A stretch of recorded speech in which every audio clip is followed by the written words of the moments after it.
Doctor Baba Saheb Ambedkar की जयंती दिल्ली बुराड़ी क्षेत्र में बड़े धूमधाम से मनाई गई।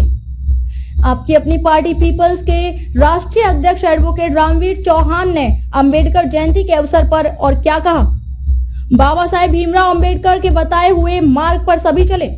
राष्ट्रीय अध्यक्ष रामवीर चौहान एडवोकेट ने अपने बुराड़ी कार्यालय में बाबा अम्बेडकर जयंती के अवसर पर भव्य कार्यक्रम का आयोजन किया गया। कार्यक्रम में आए हुए गणमान्य लोगों ने बाबा साहेब भीमराव अम्बेडकर की प्रतिमा पर पुष्प अर्पित किए, तो वहीं छोटे छोटे बच्चों को स्कूल बैग, कॉपी, पेंसिल व फल एवं शरबत वितरण किए गए। दिल्ली के अलग अलग क्षेत्र में जाकर रामवीर चौहान ने क्या कहा इस अवसर पर, अम्बेडकर जयंती के अवसर पर। रामवीर चौहान ने कहा कि बाबा साहेब भीमराव अम्बेडकर एक नायक, विद्वान, दार्शनिक, वैज्ञानिक, समाजसेवी एवं धैर्यवान व्यक्तित्व के धनी थे। अम्बेडकर जयंती के अवसर पर रामवीर चौहान एडवोकेट ने अपने कार्यालय पर सामाजिक लोगों एवं सम्मानित बुजुर्गों का सम्मान भी किया गया। अम्बेडकर जयंती के अवसर पर गणमान्य लोग मौजूद रहे। अम्बेडकर जयंती के अवसर पर जोरदार भाषण देते हुए अन्य राजनेताओं के बारे में क्या कहा और साथ ही साथ बुराड़ी चौक पर बुराड़ी के विधायक संजीव झा बाबा भीमराव अम्बेडकर जयंती के प्रोग्राम के अवसर पर रामवीर चौहान ने मंच से मौका पाते ही बुराड़ी चौक का नामकरण काशीराम चौक का आम आदमी पार्टी के विधायक संजीव झा से बुराड़ी चौक का नाम काशीराम चौक के नाम से उद्घाटन करवा लिया। उद्घाटन होने के अवसर पर बुराड़ी चौक पर युवाओं के द्वारा खुशियां मनाई और केक काटकर एवं भंडारा कर खुशियां मनाई गई। दिल्ली इमेज की रिपोर्ट देखते रही। अच्छा लगा मंच पे आपने संबोधित किया और मैं थोड़ा सा देर से पहुंचा हूं, लेकिन मेरी आपसे एक रिक्वेस्ट है। इस समाज के सारे बच्चों ने, और ये एक ऐतिहासिक चौक है जहां पे आज आपने स्पीच करी है, इस चौक पे बहुजन प्रणेता मान्यवर काशीराम साहब ने दो बार यहाँ शिरकत की और यहाँ पे आके उन्होंने समाज को जगाने का काम किया। तो मेरी, क्योंकि आप दिल्ली सरकार भी यहाँ है और दिल्ली नगर निगम भी यहाँ बैठी हुई है, तो आपके मुख से मैं घोषणा करवाना चाहता हूँ कि इस चौक का नाम काशीराम चौक आप डिक्लेयर करें। मुझे मौका मिला मंच पे आने का और इन बच्चों ने कोशिश की है, आप उसका ओपनिंग भी करें। धन्यवाद।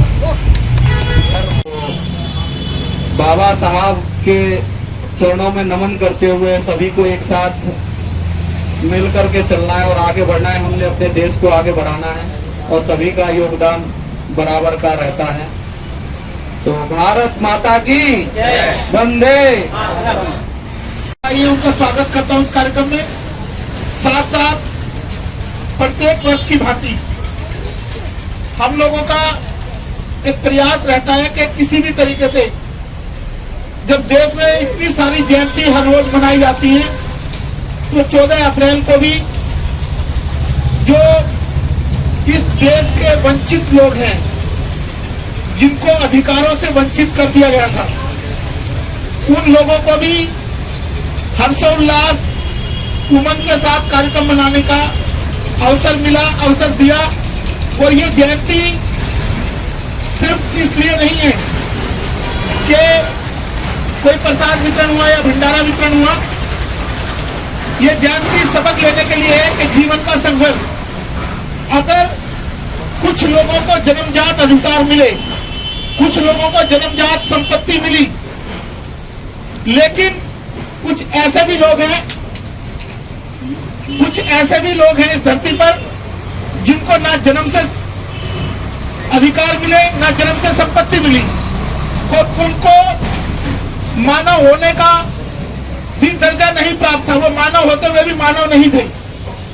ऐसे लोगों के हकों के लिए लड़ना, उच्च शिक्षा प्राप्त करना और उस शिक्षा के माध्यम से उन वंचित वर्गों को अधिकार दिलाने का नाम है डॉक्टर बी.आर. अम्बेडकर।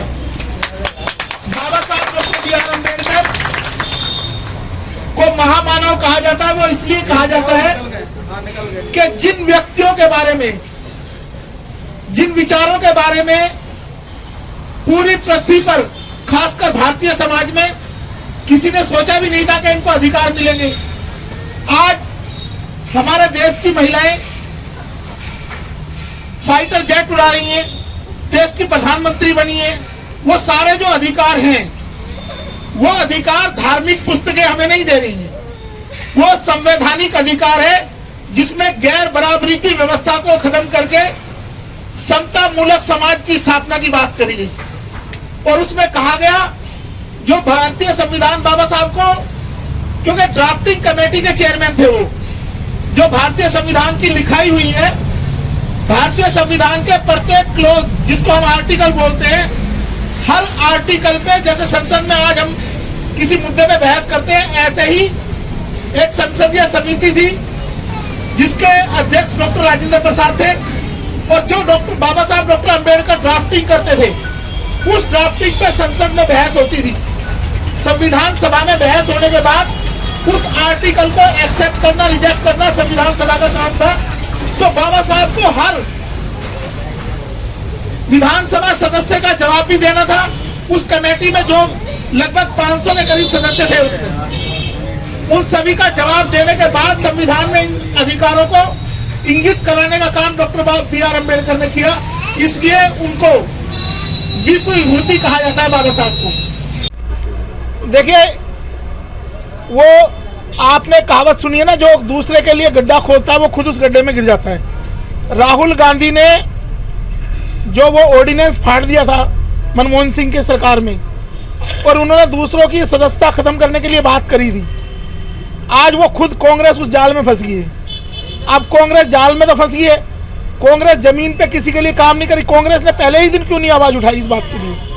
और जब डेफेमेशन का केस है, डेफेमेशन पे सेक्शन 499 आईपीसी, उसको सुप्रीम कोर्ट ने उस सेक्शन को अनइफेक्टिव डिक्लेयर किया था।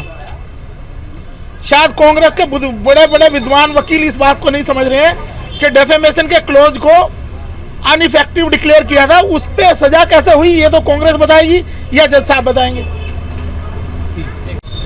अभी दो घटनाएं ऐसी हुई हैं, एक उत्तर प्रदेश में और एक भरतपुर में एक घटना हुई है, जहां इन्होंने इस जयंती के अवसर पर सामाजिक विद्वेष पैदा करने की कोशिश की है। हम इस चीज का विरोध करते हैं कि जो लोग झगड़ने वाले लोग हैं, उनसे हम ये अपील करना चाहते हैं कि बाबा साहब ने सभी को बराबरी का हक दिया है। आप झगड़ा किसके लिए कर रहे हैं? बाबा साहब किसी के विरोधी नहीं है। जिस पावर को आप आज एंजॉय कर रहे हैं, जिस सत्ता को एंजॉय कर रहे हैं, वो बाबा साहब की देन है, वो इस संविधान की देन है। तो सारे मिलकर सरकार बनाओ ताकि ये छुट्टी परमानेंट की जा सके। विधायक है आम आदमी पार्टी की सरकार में हमने, क्योंकि हम ऑफिशियली कोई कैपेसिटी हमारे पास सरकारी नहीं है, तो हमने सरकार की तरफ से उद्घाटन करवा दिया, दिल्ली नगर निगम से भी और पीडब्ल्यूडी की तरफ से दिल्ली सरकार से भी। अब ये काशीराम चौक ही रहेगा, ये ऐतिहासिक चौक है। जैसे जैसे इस चौक का नामकरण आगे बढ़ेगा, ये पूरे क्षेत्र में प्रेरणा देगा। काशीराम साहब ने जिस तरीके से एक जन को बहुजन में कन्वर्ट किया, तो ये हमारे सारे बच्चों के लिए प्रेरणा का स्रोत है ये चौक। और ये ऐतिहासिक चौक इसलिए है कि काशीराम साहब 2 बार इस चौक पे आकर अपनी स्पीच कर दिए हैं। इस क्षेत्र का प्रतिनिधित्व उन्होंने किया है। लोकसभा का चुनाव यहाँ से लड़ा उन्होंने 1989 में। काशीराम साहब ने यहीं से चुनाव लड़ा था, पूर्वी दिल्ली से। तो हमारे बच्चों ने ये दूसरा, देखिए हमारा कहना इसमें सिर्फ एक, आपकी अपनी पार्टी पीपल्स का बड़ा क्लियर स्टैंड है कि संविधान अगर खतरे में है तो उस खतरे से बाहर निकालने के लिए क्या करना पड़ेगा। केंद्र की जो भाजपा सरकार है वो डर की राजनीति कर रही है पूरे देश में। वो चाहे ईडी का डर हो, सीबीआई का डर हो या फेक एनकाउंटर का डर हो, केंद्र की सरकार जो भाजपा में चल रही है वो डर की राजनीति से पैदा हुई है और वो डराने की राजनीति कर रही है। अब डर की राजनीति का मुकाबला कैसे किया जाएगा? या तो आप निडर हो जाओ, आपको निडर होना पड़ेगा, सामने लड़ना पड़ेगा, या फिर दूसरा रास्ता ये है कि जो डराने वाले लोग हैं आप इनको उतना उनकी शक्ति छीन लो। और उनकी शक्ति कैसे छीनी जाएगी? अगली बार जो 2024 का इलेक्शन है उसमें उनको वोट मत डालो, उनकी शक्ति छीन जाएगी तो उनका ये डर का माहौल खत्म हो जाएगा। तो विपक्ष बजाय